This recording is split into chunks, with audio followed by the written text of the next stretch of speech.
في فيديو النهاردة هعمل معاكم فخارة اللحم او طاجن اللحم بالعجين.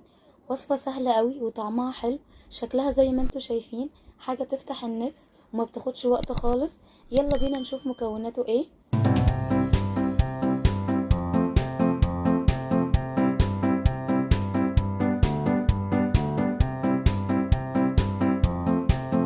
اول حاجة معايا كيلو لحمة.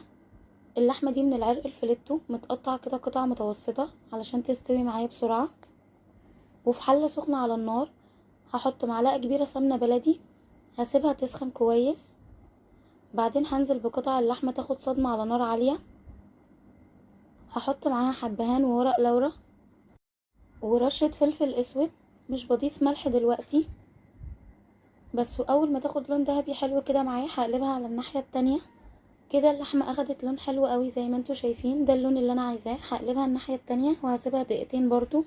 بعدين هنزل على اللحمة بكيلو بصل مقطعه جوليان او شرايح رفيعة، حوالي 6 حبات بصل كبار.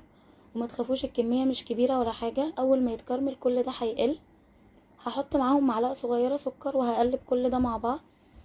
كده البصل كان اتكرمل مع اللحمة وايدي فيها كانت كل شوية بشوحهم مع بعض، وكنت بضيف برضو كل شوية ربع كوباية مية واغطي عليها وارجع اشوف اللحمة لحد ما استوت. اخدت حوالي 3 كوبايات مية. بصوا بقى هو ده الشكل اللي انا عايزاه. هضيف دلوقتي بقى الملح ربع معلقة صغيرة، وهنزل بالبهارات اللي معايا، معلقة صغيرة فلفل اسود وبابريكا وبهارات لحمة ومرقة دجاج فورية، وهقلب كل ده مع بعض.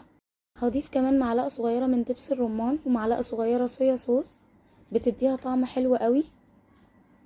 هسيب بقى ده كده 5 دقايق على النار لغاية لما اعمل العجينة.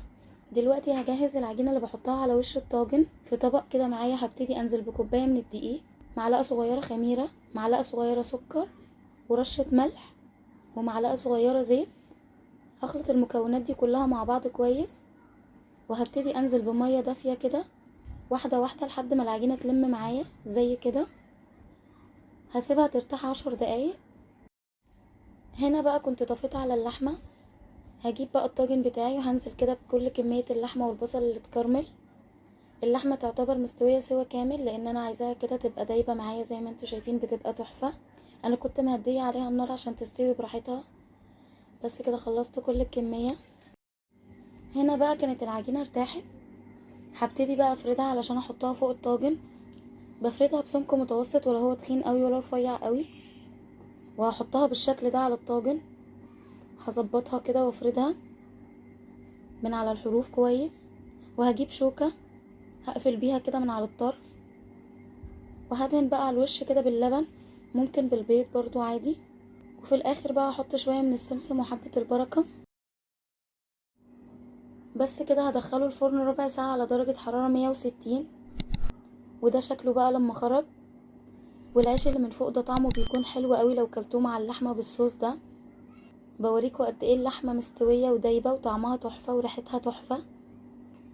بس كده ده كان الفيديو بتاعي النهاردة، اتمنى تجربوه وبألف هنا.